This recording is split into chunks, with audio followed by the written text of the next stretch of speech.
Well, everyone, it's June, so you know what that means. It means that I'm about to get another year older and start to wonder where the years have gone. Oh my god, getting older really sucks. Anyway, I digress. Get out of here. Toasty! It also means we got ourselves another Pixar film to talk about. Pixar. My favorite animation studio of all time, and the one studio that I'm always excited to see what they're making. This has been a decade where I've genuinely loved the animated films they've been cooking up, and I feel they've really cranked out some of the most exciting and interesting original films we've gotten in years. And now we have another original animated film from them coming out, and this is a whimsical sci-fi adventure titled Elio. And this is a film I really have been excited for.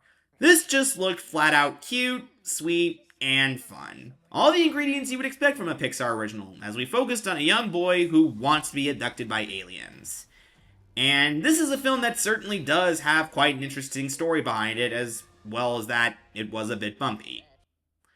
Let me explain. For those that don't know, this is a film that's production was a bit turbulent. It was announced back in 2022 at D23 alongside Inside Out 2, with the co-director and writer of Coco, Adrian Molina, helming the film. I adored Coco and considered it one of the best animated films of the last decade, so naturally this was enough to make me excited, especially considering that it was Pixar dipping their toes back into sci-fi again. Now, it was supposed to come out in March of 2024, and there was even a teaser trailer that dropped in front of Elemental to promote it, which I actually ended up seeing twice in the movie theater. But then in October of 2023, the film was delayed to June of 2025. One of the reasons given at the time was because of the writers and actors strikes, which, yeah, that makes sense. Hollywood studios were too stubborn and stupid not to pay up for a while, and it made sense that the film had to wait. But the other reason was that the film seemed to be in trouble behind the scenes and wasn't quite working the way Pixar wanted it to. Eventually, Molina left the film to start up work on Coco 2, which Pixar just announced this year, and I am honestly curious how that'll turn out, but I do have hope.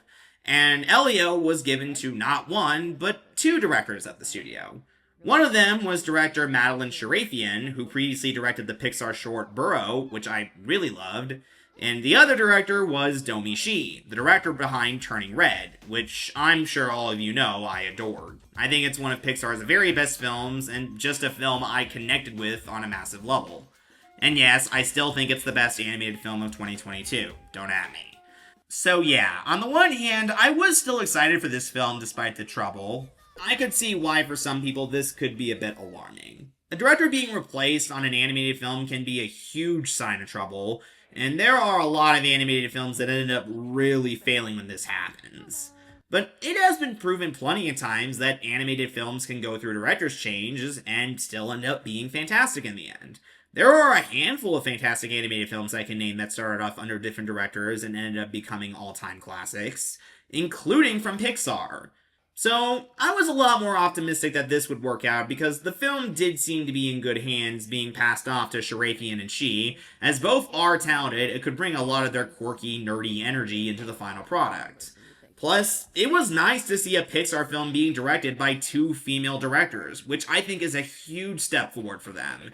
It's nice to see them getting a lot more diverse and allowing more female directors to make movies within the studio, which is something that would have not happened a decade ago if John Lasseter was still there. If anything, I think the situation would have been a lot worse if he was. And to their credit, Sharafian and Shi have been giving Adrian Molina plenty of credit and praise for what he was able to do for the film beforehand, which is more than I can give to Mark Andrews for Brave, who completely threw the original film's director Brenda Chapman under the bus. So, even despite the hiccups, I was still pretty excited for Elio, as it looked quite whimsical and emotional, and filled with all that Pixar charm that I just adore. And I do think that Elio is a film that absolutely lives up to the Pixar name, and is just a truly great film. I really love this one.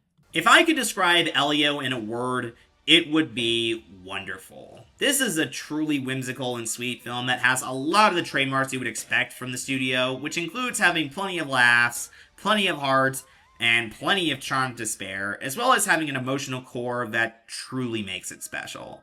It's such a sweet film, and I ended up being dazzled by it.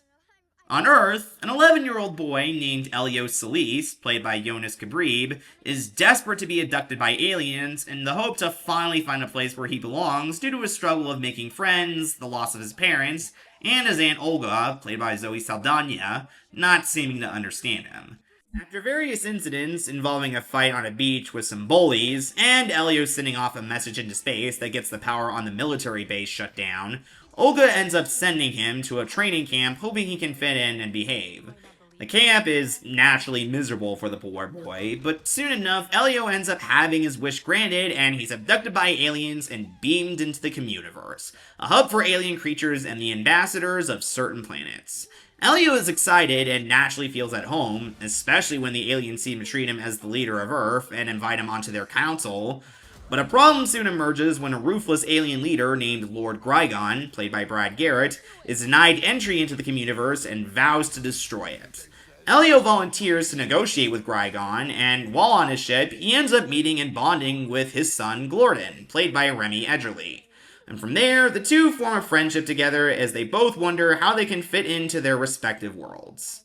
Now, before I get into my review, I know one thing that's been brought up by some critics I've seen online is what this film would have initially been like when it was directed by Adrian Molina, as there's been some debate on if his version of the film would have been better. And I'm not going to spend too much time talking about it because I don't like speculating on what a film would have been like if it ends up being good in the end. And I'd rather focus on what we have than what we didn't get. Though, I will say after rewatching that teaser trailer from 2023, I can tell why Pixar decided to rework the story because that teaser did show some major flaws. I can't say for sure since I don't know what the full version of this story would have been like, and this is all just speculation, but the impression I got from that teaser trailer is that when Elio is abducted by the aliens, it just happens for no reason at all, except the aliens intercepted his message and mistook him as the leader, and then all of a sudden the planet is put on trial and Elio has to save it. And quite simply put, it's not a great inciting incident for a film. Inciting incidents need to feel natural and lead you in to make sure the plot goes along smoothly. And with this, it just seemed to happen out of nowhere, and it's basically, oh, he got abducted by aliens? Okay, that happened. It kind of reminds me of the ending of Bolt, when after Bolt and Penny are recast on the show, the producers decide to spice up the new season by having the duo be abducted by aliens for no reason. Yeah, it just doesn't work. That is totally unrealistic. You said it, Rhino.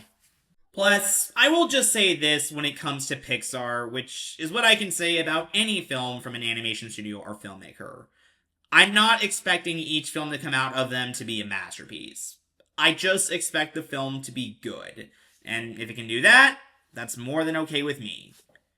But anyway, enough on what the film could have been like. Let's talk about what the film is actually like. And I can say that the film we got is fantastic. The change of making Elio wanting to be abducted by aliens is a smart one, as not only is it much more interesting, it also begs the question on where the story goes next. And where the plot does actually go is rather whimsical and sweet. The story might seem a bit familiar, but I've said before, but I always look more at the film's execution of the story rather than its originality. And it's also wonderfully handled. There's a lot of charm and heart in the film as we see Elio feeling like he finally fits in once he gets to the Communiverse, and also the scenes where he bonds with Glorden and the two can pull something out of one another is some of the same charm that I would expect from a film like this, and it's all just brilliant stuff. It's basically the vibes you would get from films made by Steven Spielberg and Amblin, and I can tell that Sharafian and she have a lot of love and respect for the sci-fi films from the late 70s and early 80s, and pulled a lot of influence from them. And that's a big plus in my book because, well, that's probably the best era for sci-fi films.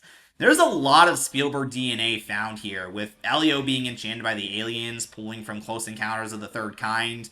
Hell, even some of the shots in the film remind me of Vilmos Zsigmond's cinematography from Close Encounters.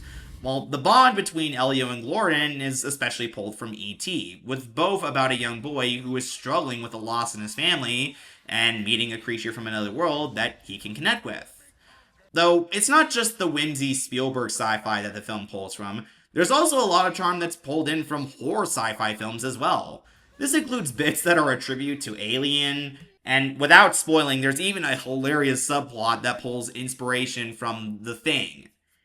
Yes, John Carpenter's The Thing, one of the most grotesque and disturbing sci-fi horror films ever made. That stuff really made me laugh a lot. Though, the one thing that really holds the story together so tightly is the emotional heart, and this is a very strong one. Beyond the nerdy energy that's in the film, it's a really sweet tale about friendship and what it means to fit into the world as we see Elio just wanting to find someone to connect with after the death of his parents from a young age. And it really hits. This is certainly a film where Pixar did pull out their strong emotional cores once again, and like always, they hit straight for the heart and don't miss. It's truly sweet and special, and I can imagine a lot of audiences are really gonna love it. Now, there's one thing also that actually surprised me about this story. It's that it's actually a lot more simple than you would think. It's mainly a film where you just see characters vibe in these beautiful outer space locations as they try to figure out their place in the universe. It honestly had a lot of the same energy as Luca, another Pixar film that was smaller scaled and simple, and that was exactly its charm. Yeah, there is the problem with Lord Grygon and his conquest to destroy the Communiverse, but it's actually not as big of a problem as you would think. The film really wants us more to vibe in within this world and care about Elio wanting to fit in, and that's ultimately the big pull of the film, and one that I gotta applaud. I actually like seeing Pixar mix more smaller scale films like this, and I'd be happy to see more. Especially after their larger than life previous films, considering that Luca was coming off the heels of The Ambitious and Abstract Soul, and this is coming off the heels of one of the biggest animated films in history, Inside Out 2. I think the only thing about the story that could have been a bit better is the first act, which I did find a bit rushed. It's not terrible, and it does get the job done, but it doesn't fully take the time for us to relish within the moment, and I think it could have used an extra 5 minutes. Though, once Elio is abducted by the aliens, the film never slips up, and it's just a fantastic journey from there. I will say this about the opening, though. The choice to set the scene where Elio is trying to get abducted to Once in a Lifetime by the Talking Heads, that was genius. Great needle drop. As for the animation, we all know that's going to be amazing since it's a Pixar film, but this film certainly does look gorgeous. Another benefit I have to give Sharafian and She credit for was switching the film to a wider aspect ratio, because it really suits the sci-fi story more and helps enhance the world, especially with how the shots are constructed and its use of the anamorphic lens. It also has some great character designs, with the aliens being really distinct and looking almost aquatic, which I thought was a cool touch, and the humans do have some funny expressions as well. There were a few faces that Elio made that remind me of the anime reactions from Turning Red. I can tell those were from Domishi, and they made me laugh. Though, if there's anything that really deserves the praise of the film's animation, it's the production design, because it is gorgeous. The film was designed by Harley Jessup, the same production designer behind Monsters Inc., Ratatouille, and Coco, and this is his final film that he's made at Pixar before his retirement, and needless to say, I think he went out on a bang. This is a gorgeous and colorful world that is just lovely to visit, and it has a lot of great sets and feels so well constructed. Honestly, I think this stands as one of Pixar's best looking worlds, alongside Riley's Mind and the Inside Out films, The Land of the Dead in Coco, The Youth Seminar in Soul, and Element City in Elemental. I'm always gonna love colorful worlds like this, and this is no exception. As for the characters, I also thought they were all great. Elio is a fun protagonist who is very quirky and bizarre, but instantly relatable as we see his struggle and wanting to fit in, and also how desperate he is to find someone to connect with. The film really shows us his loneliness from the start and how he finds his connection with the cosmos and other worlds, as we see his struggle to fit in, which includes him being a target for bullies and also just drawing ire from his frustrated aunt, whom he feels doesn't care about him that much and ruined her life as he disrupted her plans of being an astronaut. And while Olga isn't a huge character in the film, I did find her frustration believable and sad as well. You can tell she wants to understand her nephew, but she doesn't know how to do it and feels a bit out of her depth. And it makes the emotional scenes between the two especially emotional. All the alien counselors are fun, and they have some interesting touches to them, which includes a liquid supercomputer named Ooh, who's played by Shirley Henderson. Grygon is also funny too, with Brad Garrett having a ton of fun playing him as a grumpy figure, which includes his own minions forcing to be a chair for him to sit on. That was a great sight gag. Though it's Glorton who really does get the big laughs. He's simply adorable, and his bond and friendship with Elio is genuine, as both are a bit weird and feel frustrated over their guardians, and relish at the fact they're not alike from them, and he managed to get some laughs from how talkative he can be. Plus, Cabrib and Edgerly shared a lot of great chemistry together. Those two clicked so well, and I can tell that they had a lot of fun playing them, and it's hard not to have fun with them as well. And yeah, what can I say? I just had a lot of fun with Elio. It really is a great animated film. While its opening could have been a bit less rushed and had more meat to it, the final film still is While its opening could have been a bit less rushed and had more meat to it, the final film still ends up being quite wonderful with its whimsical, sweet, and emotional story, colorful and hilarious animation, as well as a cast of fun and relatable characters. It's another big winner from Pixar, and one that I cannot recommend enough. It's more than worth a trip out to the theater, and if you're starving for a good family film to see there, this should easily be the one to go to. I mean, it's not like you have much competition. And with that, I will be giving Elio a 9. It's a wonderful film, and one that I truly loved. Pixar is always going to make an animated film that I'm going to be excited to see, and this is yet another fantastic entry in their prestigious catalog. With its heart, whimsy, and plenty of emotion, this is a film that both touches the stars as well as the heart. I've also been an enigma, a problem, a headache. Are we almost to my ship?